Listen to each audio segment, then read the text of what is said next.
So what I'm doing is swapping the stock carbi on my 1979 K38 wagon with a 4KC for a Weber 3236 carbi. It's a pretty common swap, but there's not a lot of information out there how to actually do it. So I wanted to kind of go through a little bit more thoroughly on how to do it. I've never done it myself before, so I guess we'll find out. So removing the old carbi is just 4 12mm bolts. You just get them out. Take the choke cable out with the screw, set screw. Take the accelerator cable out. It's just a drop through linkage. It just looks like this, and that just lifts and slides through. And once you've done all that, you can just pull it pretty much straight out. It's not hard at all. Disconnect your vacuum lines, disconnect your petrol. Happy days. So that's the stock carbi. 2 small ports, whereas the Weber 3236 has a 32 primary and a 36 secondary. They're a pretty good carbi, pretty reliable, but for the conversion you'll need an adapter plate and a linkage kit. The linkage kit is a Lynx K116 and the adapter plate is a Lynx KC112.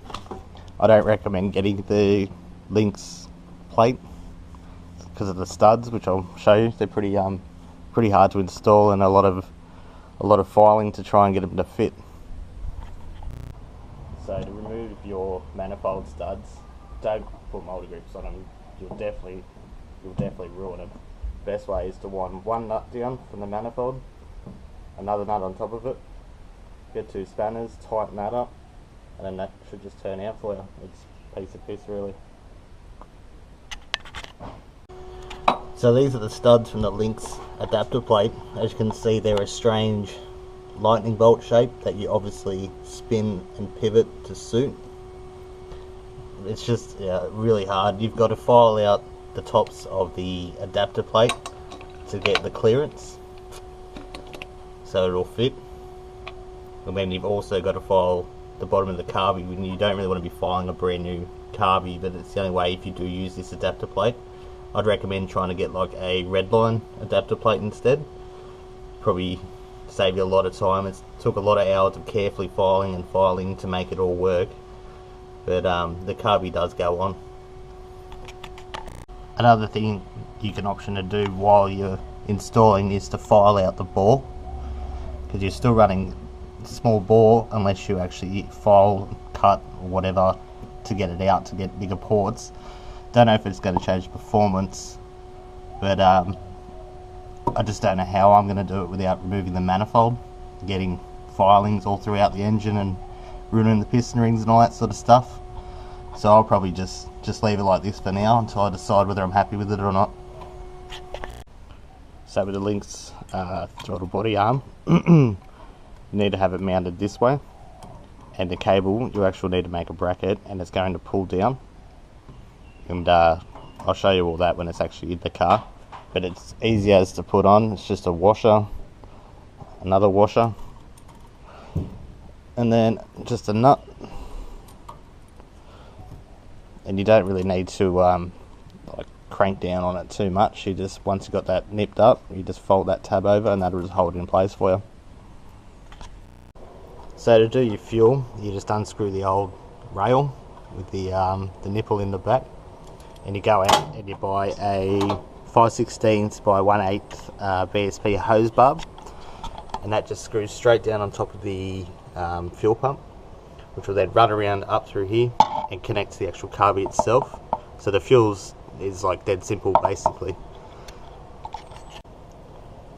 So that's the choke cable installed, just through that clamp. Feed the cable through the eyelet, tighten that screw down, tighten that screw down.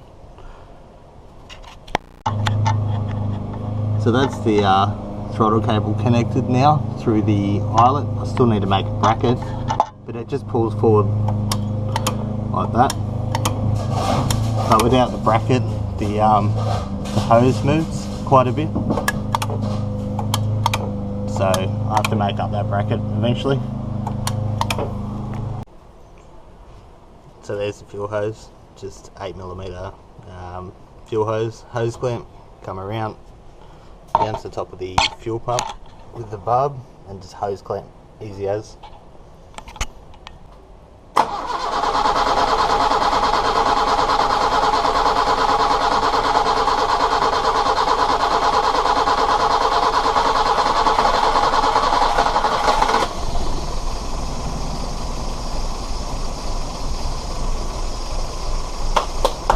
Turn the key and it runs.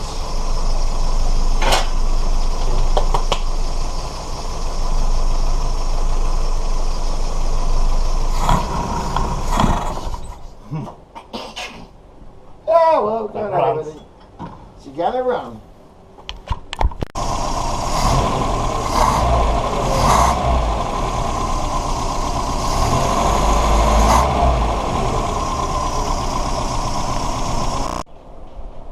Pretty surprised that it actually started and run just straight out of the box, no adjustments to any idle screws or anything. I mean, I'm not a mechanic, I'm a plumber. If anyone wants to give it a go, I seriously recommend just getting in there, having a go, getting it done. It's all pretty straightforward. I was a bit nervous at first that I ruined my running car, but I'm so much happier now. Just a couple little things to fix. Obviously, tidy up the fuel line. The accelerator cable sticks because we haven't made the bracket yet. The choke cable's slightly sticking, could be because of the angle. Obviously do vacuum lines, they're not done yet. But I'll make a part 2 so you can see what I'm going to do with the bracket, get it all running smoothly, what I'm going to tie the fuel line back, the vacuum lines, get the filter on, put a little breather on this so it doesn't spray oil everywhere. But yeah, definitely give it a go, you know. Awesome fun. I was nervous before I did it, but now I'm just so glad that I got it done.